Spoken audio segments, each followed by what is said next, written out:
Amen. So we're in 1 Thessalonians chapter 1, and of course, we all know that Pastor Gable is preaching through the book of 1 Thessalonians right now, and he's already dealt with chapter 1 and chapter 2, so a lot of the groundwork has been laid for that as far as the background of the book.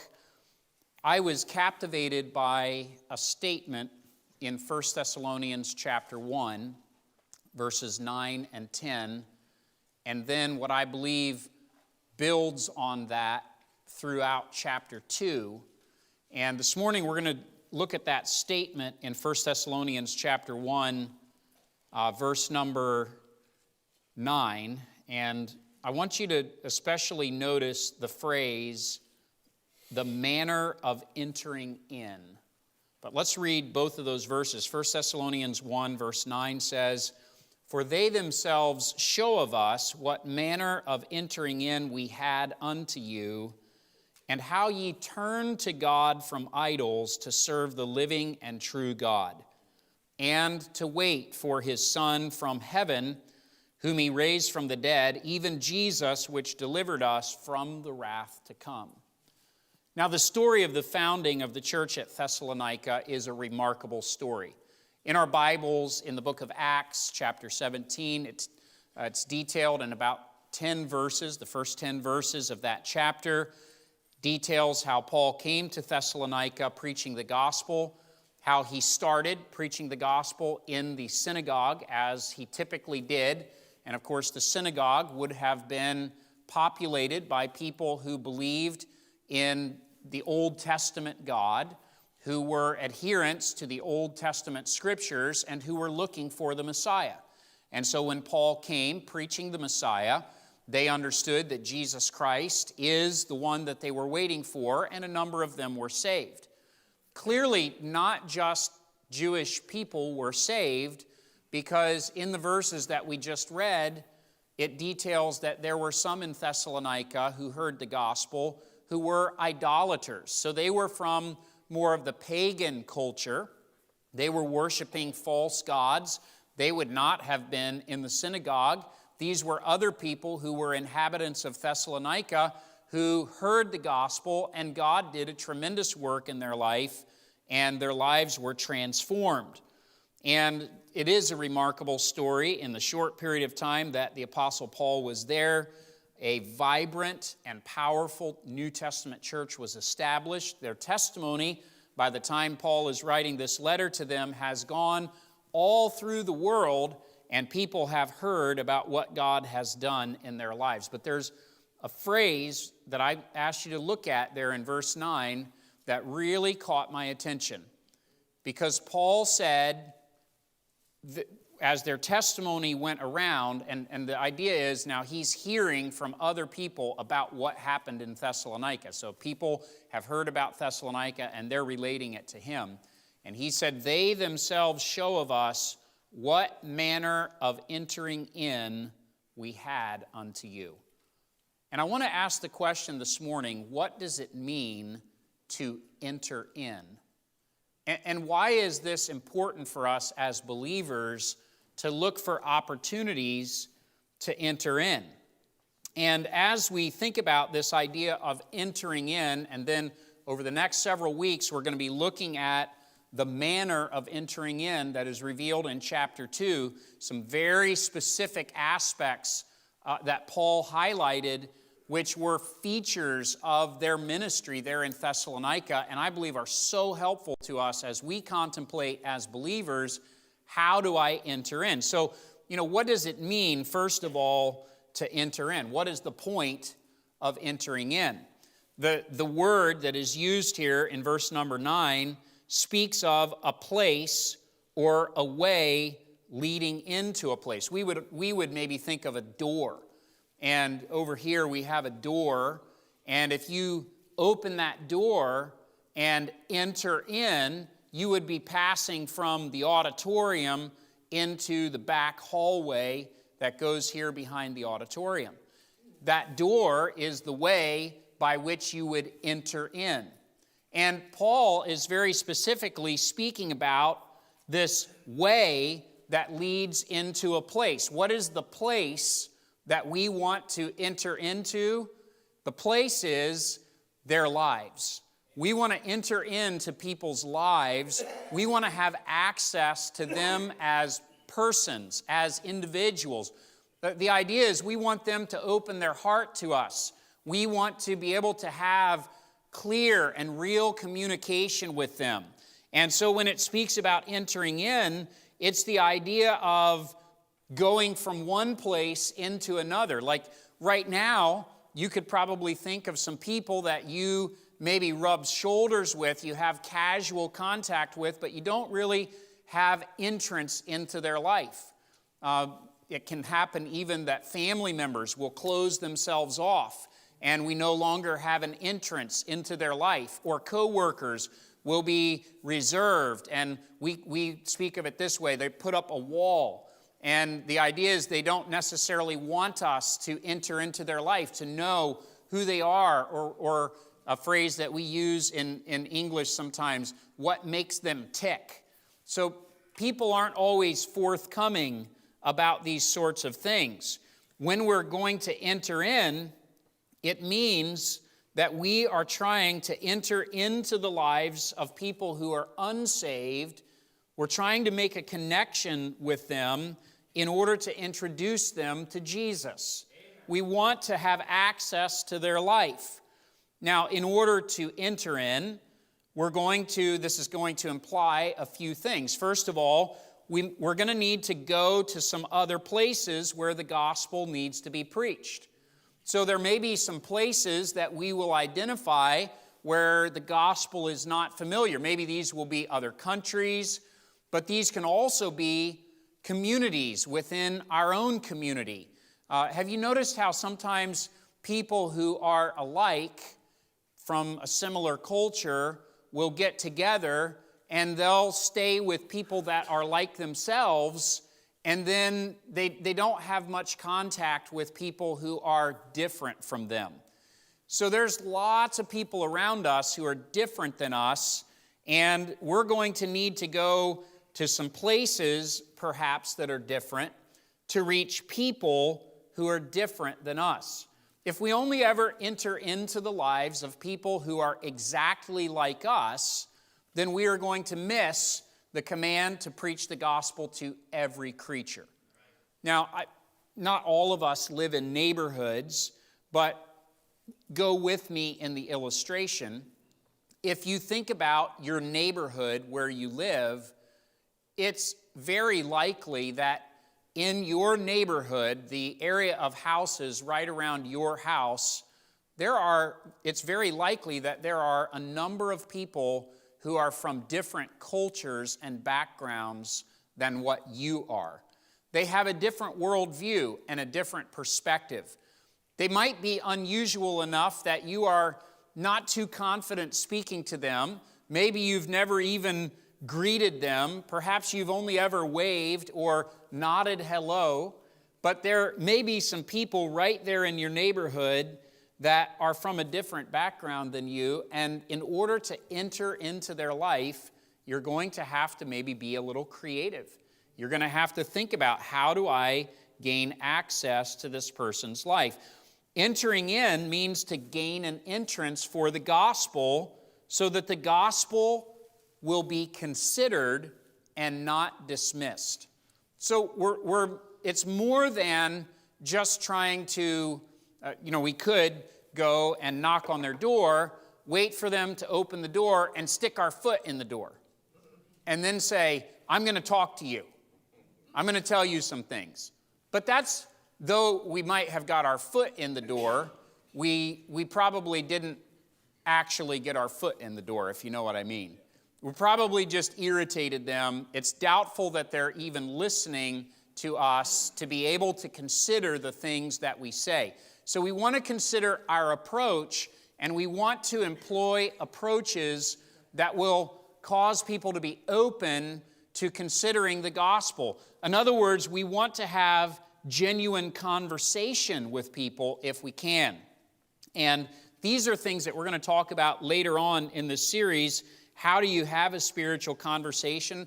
Several people asked that question and said, how do you actually get to that point, and where do you go to be able to open a spiritual conversation? So we'll deal with that in a later week, but that is the idea of entering in. We want to gain an entrance for the gospel. Now, in order for you and I to enter in, clearly it's necessary for us to go. To go. Before we can enter in, we have to leave from where we are, that is, where we are comfortable, and we have to get out into the world, and we have to seek to get to know people. We have to try to enter in to their life.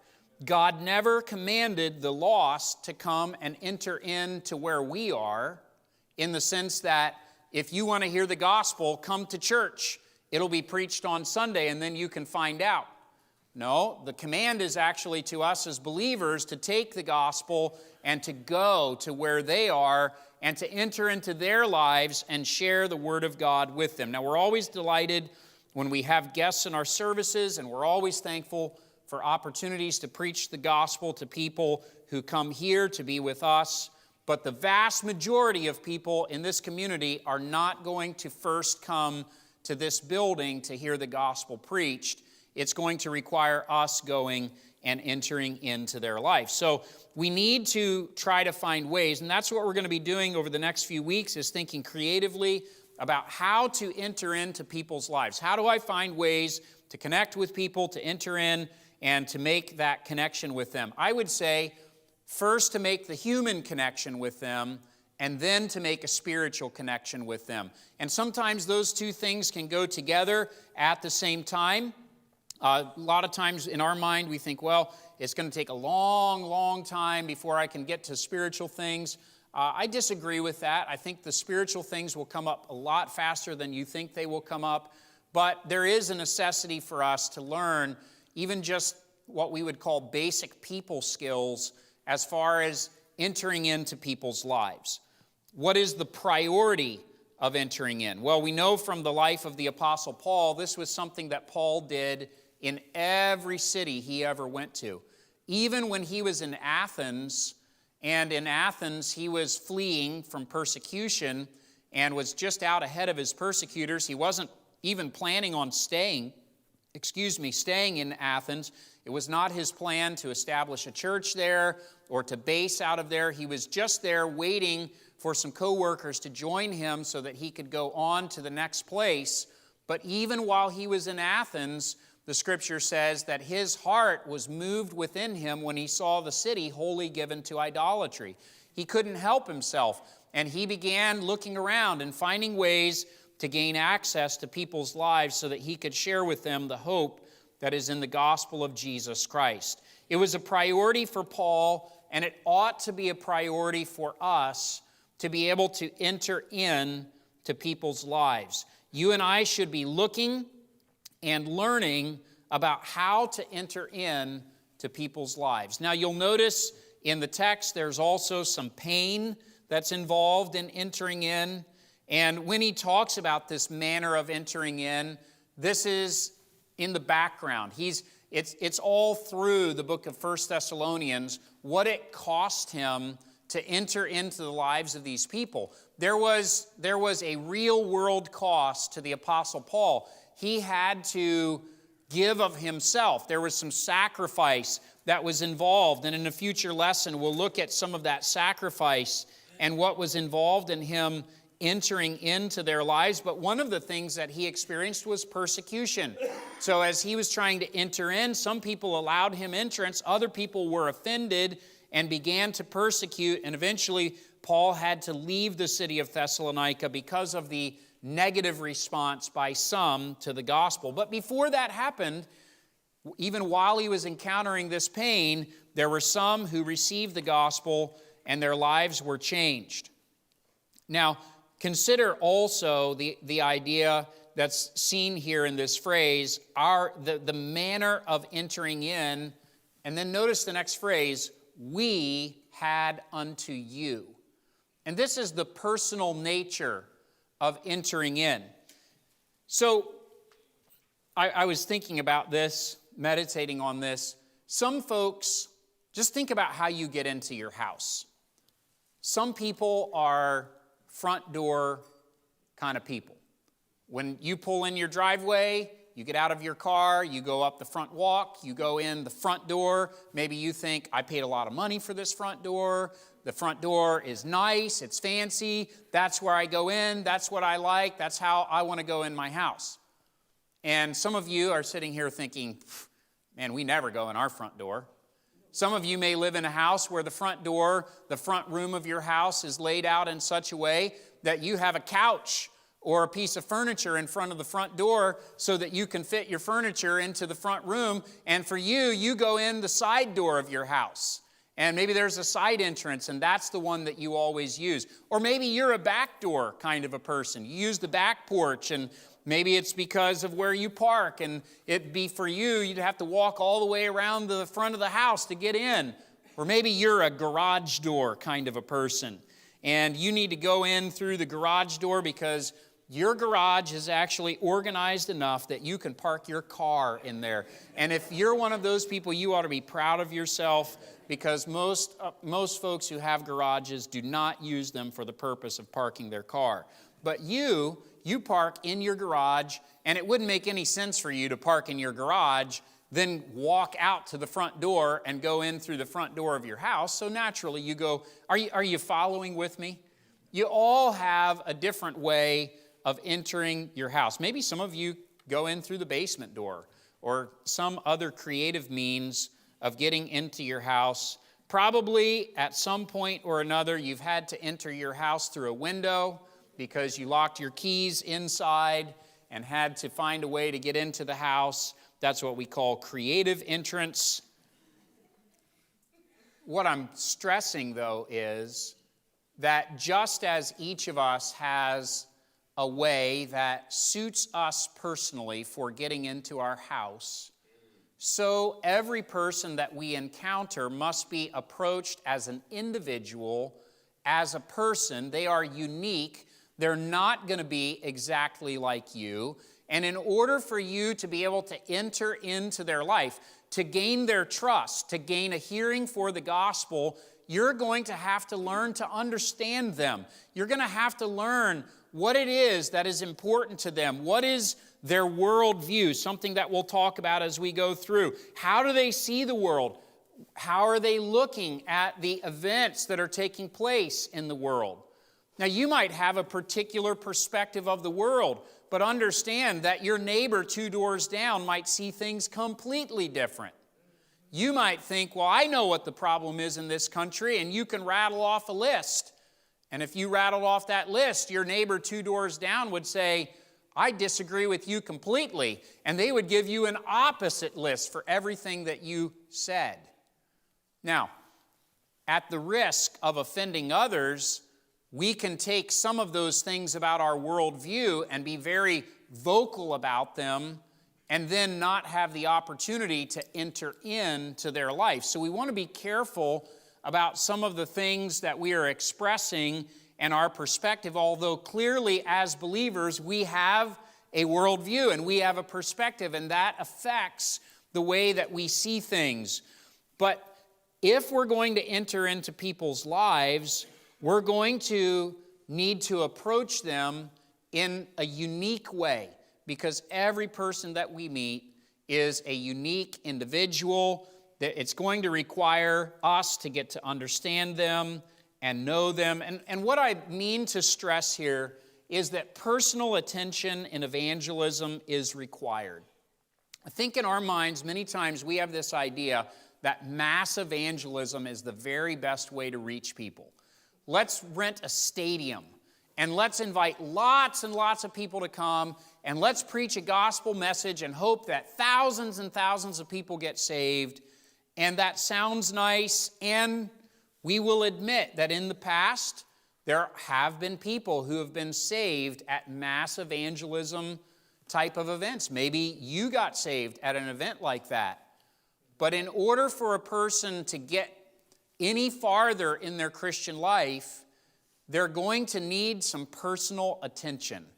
There's going to need to be personal interaction that takes place in their life. And I would suggest that the vast majority of people who get saved because of personal evangelism as opposed to mass evangelism. The most effective work for the kingdom of God requires personal interaction and discipleship. Sometimes we get overwhelmed with the scope of the task, and we think, how are we going to reach every creature? And the simple answer to that is one creature at a time.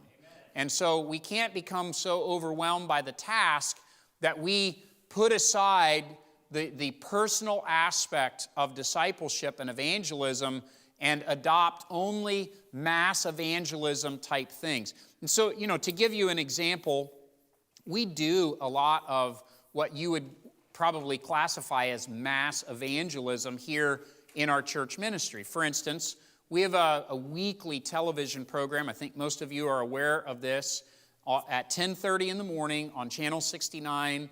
That is WFMZ, and WFMZ happens to be our local news and weather station, but it's also carried on cable stations all across down into South Jersey, over towards Philadelphia, over towards New York City, west of us, up into the Poconos. So the radius of that program has a pretty far reach. And that would be something that is more like mass evangelism, because we have no idea who's on the other side of that tuning in, but we do regularly get feedback from people who say, I saw your program, it was a blessing to me, it was an encouragement, it was a help. We also, we live stream. In fact, we're live streaming right now. We live stream most of our services, and we use that as a method of casting the seed. Some pastors and churches are opposed to that, and the main reason is because they feel that it encourages people who should be in attendance to stay at home and not be in attendance, and perhaps that does happen with some folks, but I would suggest that it gives an opportunity for the seed to be published. For instance, I received a Facebook message a short while ago, just a few days ago, from someone who regularly tunes into our services and lives in the country of Ireland. And he was sharing with me that his grandmother just passed away, but she was able to be with him most Sundays, tuning into our services, and it was an encouragement and a help to her for her last year and a half of life when she was very sick and was not able to get out to her church. She was able to tune into the services, and it was a help to her. We hear from people all over the world, all over different parts of the United States that are helped by that. So, those would be things that are mass evangelism. But at some point, if people are going to really benefit from the Word of God, there's got to be some sort of a personal connection that is made.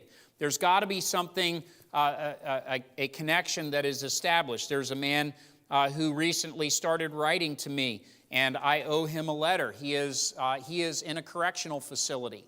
And in that correctional facility, he found our television program. And he started watching our television program. And he wrote to me to tell me about how much God has been helping him through the preaching. And he wanted to contribute to the ministry here. And he's excited about what he's hearing. Of course, he's not going to have an opportunity, at least not anytime soon, to be a part of a New Testament church.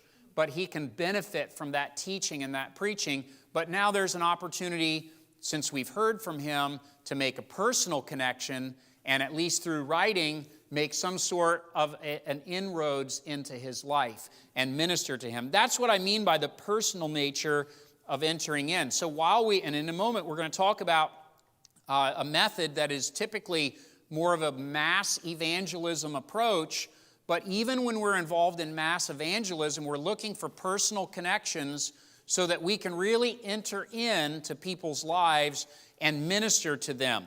And that's the personal nature of entering in. But then I want you to notice the power of entering in. He says in verse 9 and 10 that the result of them entering into these people's lives is that they turned to God from idols to serve the living and true God. Isn't that wonderful? They had a wrong belief. They were worshiping false gods. And Paul and his team entered into these people's lives, shared the truth of God with them. They realized that what they had believed was wrong. They came to repentance and acknowledged the truth, and they turned from worshiping those idols to worship the living and true God and to wait for the return of Jesus Christ. What this means is that their lives were totally turned upside down. And this is a reminder to us this morning that the gospel is still the power of God unto salvation. God is still in the business of changing people's lives. Now, when you think about the people around you, and we can look at the culture around us and say, so many people around us are godless. So many people around us are rebels against God. They're living lives of such wickedness. And look at our culture. Can you believe where things are going? And all those things are true. But how are people going to experience the power of the gospel unless someone communicates the gospel to them? And how is the gospel going to be communicated to them if no one ever enters into their life? In other words, if we as Christians stay here in this place where we enjoy each other's company and we're all, we live a certain way and we look at the world a certain way and we like each other and we enjoy being here and we can hear from the preaching and, hey, this is wonderful, this is great. And we think, let's just stay here. Those people out there, we don't want to be around them. Well, who's going to share the gospel with them? How are people going to hear unless there's a preacher? And the idea of a preacher is someone who's going to go and make that personal connection and then proclaim the gospel to them. One of the reasons we go, just getting ready to start up here very soon with the ministry in Allentown. And I think we all understand that parts of downtown Allentown are rough. It's a difficult place to minister. There's maybe people down there who are different than what we are, have different cultures. A lot of times ministering in that area, we run into people who don't even speak our language. And so we're trying to find ways to speak to them. And I've encountered people in downtown Allentown that speak all sorts of different languages. And I speak enough Spanish to be able to get by and have a gospel conversation with someone. But it doesn't take long till you encounter someone. Like I met a guy who spoke Russian. And I couldn't really help him. And he was from Turkey, so he told me a couple of other languages that he spoke, and none of them were a help to me.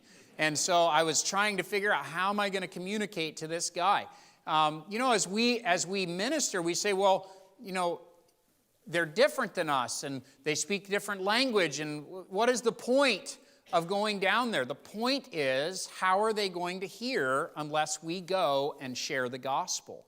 Unless we take the gospel to them, are we hoping that someone else is going to tell them? It's our task, it's our job, and so we ought to take that seriously. Romans chapter 10, verses 14 and 15 asks the question, how then shall they call on him in whom they have not believed? And how shall they believe in him of whom they have not heard? And how shall they hear without a preacher? And how shall they preach except they be sent? As it is written, how beautiful are the feet of them that preach the gospel of peace and bring glad tidings of good things. You may be distressed about our country and some of the things that we see happening culturally, but what is the key to transformation? The key is for people to hear the gospel of Jesus Christ and experience the power of that gospel and for their lives to be transformed. And when people are transformed by the grace of God, you'll find that a lot of other things will change. Didn't it happen that way in your life? And so we want people to experience the power of the gospel, but that means we have to find ways to enter into their life. Now, before we go on with the rest of the lesson this morning, I want you in your mind to think about the answer to this question. Who can you think of right now that needs to hear the gospel properly and clearly explained? Is there someone that comes to your mind? Maybe a coworker, a neighbor, a friend, a family member, maybe someone that works in a restaurant or a coffee shop that you frequent. And right now, if you can think of a name, someone that you think, this person, I believe they need to hear the gospel. If you have a piece of paper or a notebook, just write that name down. Or maybe you don't know their name. Maybe you just say, the girl at the coffee shop. All right? Do you have at least their face in your mind? So here's the challenge. I want you to begin praying for that person starting today and ask God to give you wisdom to know how to enter into that person's life. How can I make a connection with that person so that I can share with them the gospel and point them to Jesus Christ? I hope that you have someone in your mind and that you're going to start praying for them and begin asking God to open that door. Now, what you end up finding is that once you have one person like that, you start looking around and you realize that the world is full of them. There's people all around you that need to hear the gospel of Jesus Christ, that need us to enter into their lives. And if we begin looking, we'll realize that there are so many opportunities for ministry that exist. And I want to encourage you to be thinking over the next couple of weeks about your manner of entering in. How do you enter in to people's lives? How do you make the connection with them to be able to share the gospel? And we're going to talk about some of those practical things. Now, the question that was posed by a number of people, in fact, this was, of all the hindrances that were shared, I didn't do an exact tally and add it up, but it was clear to me, just looking down through the list, this was the most common hindrance that people mentioned, and it was the hindrance of being busy. I'm busy, I have a lot going on in my life, and I struggle to find ways or time to be able to share the gospel with people. This question came sometimes from folks who are busy at home. And because they're busy at home, they don't often get out into the community and don't often see people who are unbelievers. This question was posed by some just from the standpoint of, I have a lot going on, and I feel like I'm always so distracted with getting the things done that I need to get done that I miss the opportunities. And it wasn't, this question or this hindrance wasn't posed in such a way of, it's just impossible. It was posed in this way. I know that God wants me to be involved, but I also recognize that I get too busy and I need some help with that. All right, so we're going to talk more about this idea of being busy in a later lesson, but I want to talk about one area that I think is a help for people who are busy, which would be, I think most of us would say, I'm busy in my life. I have a lot going on. And one thing that we can all do, even when we're busy, is we can get in the habit of carrying gospel tracts with us. And if we have gospel tracts with us, it really does not take very long to share a gospel tract with someone and make a quick connection for the gospel and then go on about your business. Gospel tracts are very helpful, especially in situations where we do not anticipate that we're going to have time to talk to a person. Let's say you're standing in line. This doesn't even work anymore, does it? Because all of the stores now have self-serve checkouts. And so it's almost impossible to find a cashier anymore. But in the event that you do find yourself in a line with a cashier that's going to ring up your groceries or the things that you're buying at Walmart, the last thing that you want to do for the benefit of the three other people in line behind you is get into an extended conversation with the cashier about the things of the Lord and sharing the gospel while everyone behind you is going like, would this guy hurry up and stop? All right, so we all feel that pressure. But you can hand someone a gospel tract in a situation like that very quickly. And so if you get in the habit of carrying gospel tracts with you, you'll find that you have many opportunities. And we're going to talk about some of these tracts in just a moment. When we use tracts effectively, tracts can become an opportunity or an open door, especially when we're pressed for time or we find that we're busy. You don't have to have a long conversation with someone to hand them a gospel tract, and you never know how God will use that gospel tract. Now, we have some different types of tracts. I grabbed a sampling of ones. These are all tracts, by the way, that we print. So we own the rights to these. We publish these. They're tracts that we have written here and produced ourselves. We print these on demand as we need them, and we have a good supply of most, if not all, of these tracts in our tract room. We have other tracts in addition to these, and there are certain things about these tracts that each of them has a unique feature. Many of you have seen this one with the old cars on the front, the colorful old cars. And this one was developed because we had all the people who come to the hot rod parade and go down to the end of our lane down here where they burn their rubber on the road and gas us out on that particular Saturday.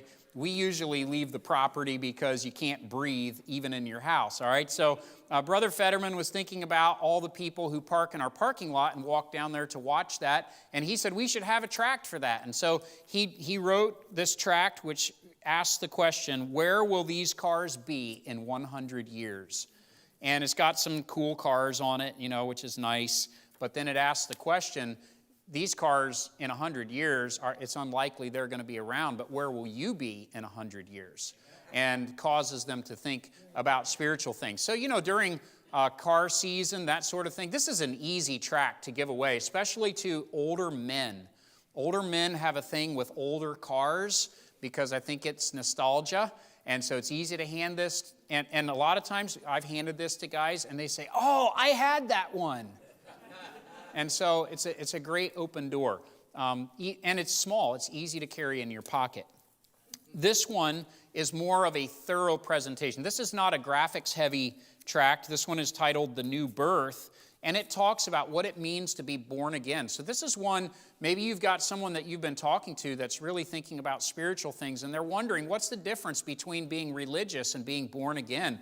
This gives a good explanation and a tremendous, tremendous tract. This one was actually written by someone else, but we have permission to use this one and to produce it for ourselves. This one, Can You Find the Cow? This is a little puzzle. All right.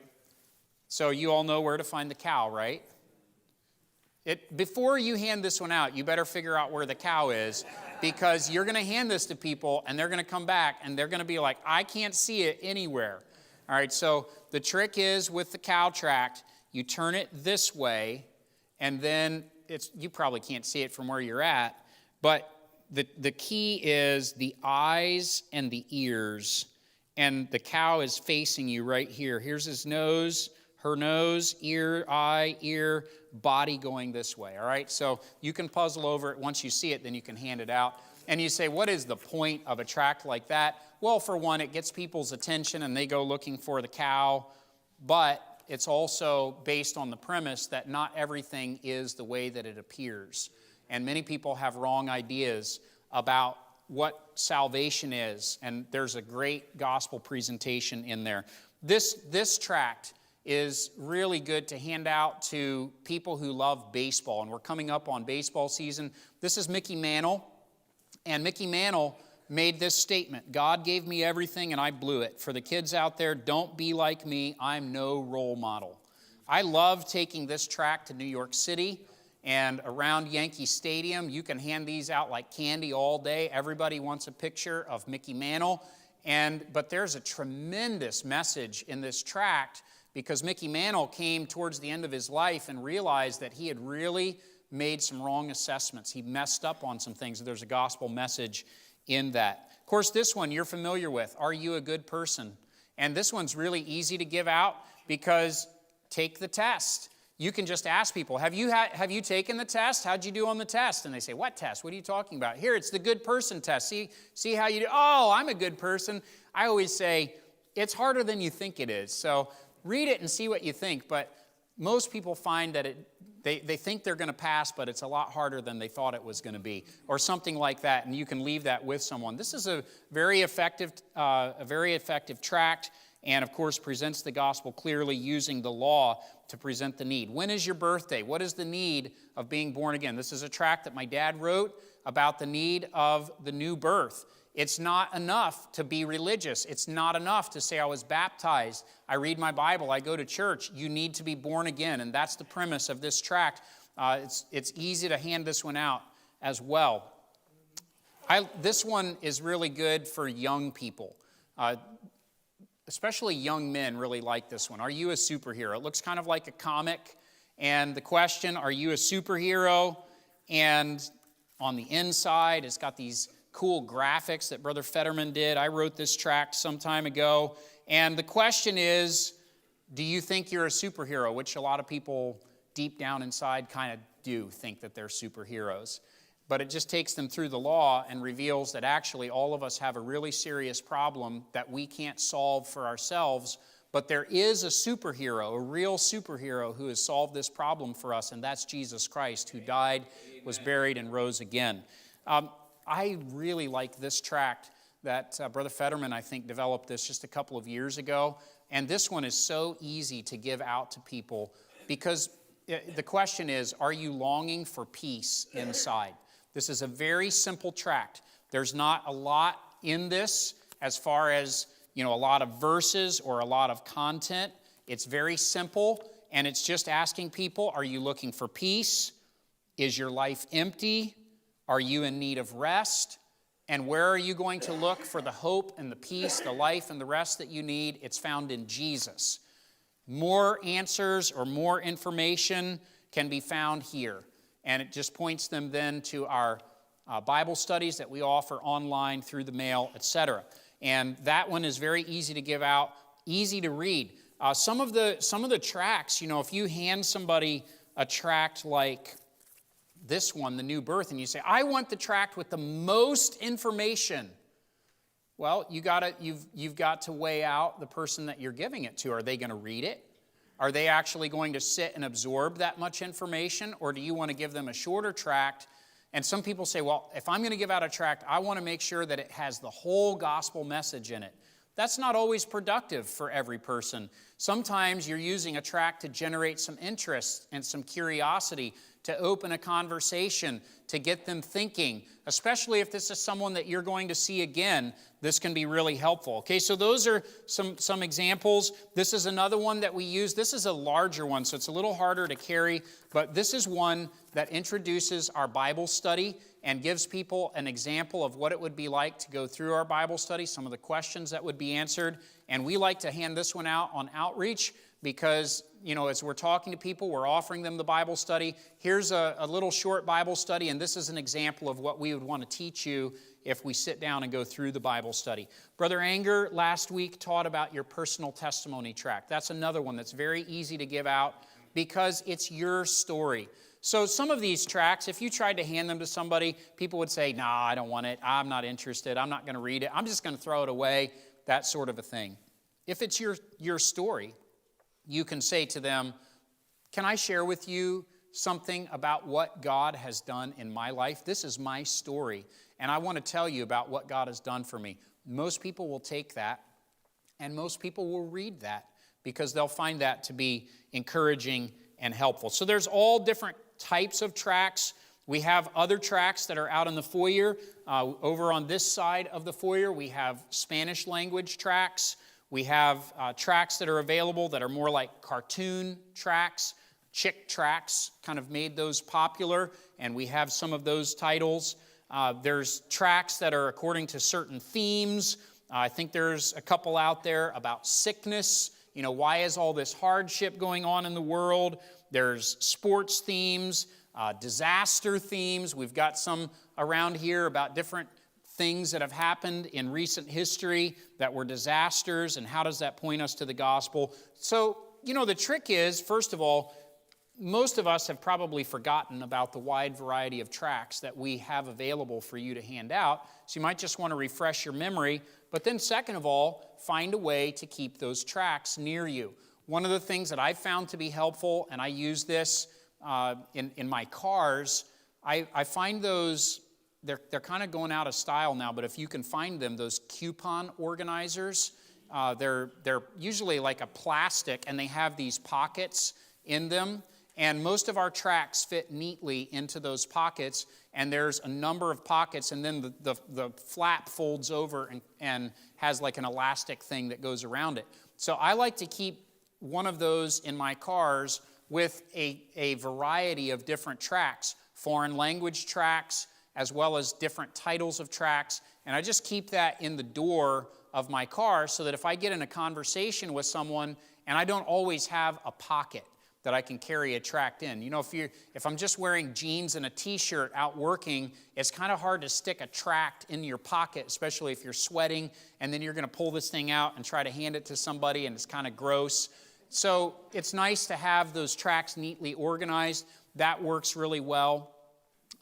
In the winter, the spring, the fall, it's a little easier because you're wearing jackets, especially for men, and so you can slide some tracts into your jackets. In fact, I have some tracts in my suit jacket, and so that's an easy way to carry them. Ladies can put some tracts in your purse, and then when you have those tracts, you're going to look for ways to hand them out. So here's some suggestions about some things that you could say to someone in order to hand them a gospel tract. You might say to them something like this: could I share with you something that has changed my life? And if the gospel has really changed your life, you're not exaggerating or making it up. If you're a true follower of Christ, this is the most important thing in your life. And you're saying to them, I want to share this with you. And so that can get people's attention. You might say something like this: have you ever taken the good person test? And that, of course, would be for that good person test tract that you're going to hand to them. We've got many, many of these, and that's an easy tract to hand out. Sometimes this is all I say: did you get one of these? And they'll say, what? Because nobody likes to miss out. Everybody wants to make sure. And so we try, for the most part, to make sure that our tracts are attractive, and it looks like when you're handing them out, did you get one of these? They're like, oh, I want to make sure I get that. And so you can hand that. Sometimes they'll say, well, what is it? And then I'll say, it's a gospel tract that talks about the best news that you could ever hear. Or it's a gospel tract that talks about how to have a real relationship with God. And that's something that's very important to me. And then I usually just leave it at that.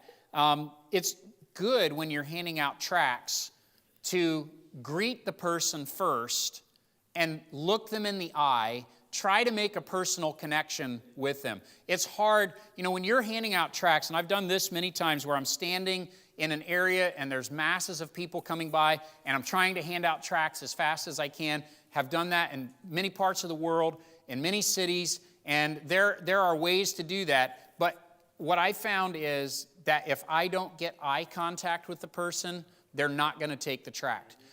For one thing, it's going to feel like I'm shoving something into them, and they're going to jump. They're going to be like, what's going on? So even in those situations where, times where you're handing out tracts, I've been in situations where I'm handing out tracts as fast as I can hand them out. People are taking them. But even in those situations, I want to make eye contact with them. I know that if I make eye contact with them, I have a better than average result of them taking the tract.